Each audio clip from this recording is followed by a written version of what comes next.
Hello mga katamad, ako si Je, tamad pero may pangarap at kasalukuyang tinutupad. Tara, samahan nyo kami sa pagkuha ng mais at gulay sa farm na Ate Zaza, Tatay Uy. At bisitahin ng mga munting mga tanim na talaga namang malaking tulong sa pang-araw-araw dahil nalilibre ka ng mga ulam at fresh na mga pagkain. Hindi ito dapat kinakahiya, bagkus pinagmamalaki at pinagsasalamat sa Diyos dahil sa bawat butil na tumutubo ay biyaya at ang bawat bunga ay pagkain ng pamilya.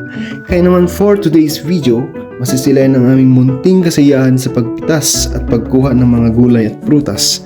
Samahan natin ang mga kaulitan ni Ate Zaza dahil gustong gusto niya daw bumuha ng mais at mag-ihaw-ihaw. Kaya naman si Dadapon ay hindi na nagdalawang isip na kumuha ng mga mais kasi yung mga pinagtanggalan ng mais ay magsisilbing pagkain ng mga hayop tulad ng baka at mga kalabaw.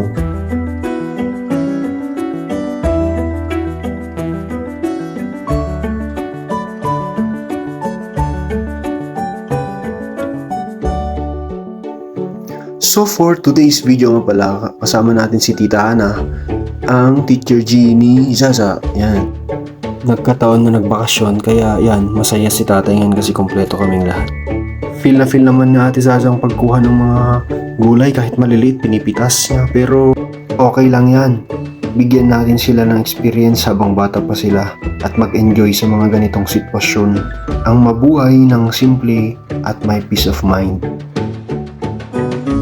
Kaya ako at ang pamilya ko, mas pipiliin naming mabuhay ng simple at payapa. Kasama ang Diyos at ang aking buong pamilya. Walang imposible sa buhay, lahat posible. Kaya simplehin mo lang at manalig ka lang dahil hindi ka niya pababayaan. Lalo no kung ikaw ay determinado at hindi sumusuko sa mga laban. So hanggang dito na lang, hanggang susunod nating next na video. Bye bye, matane!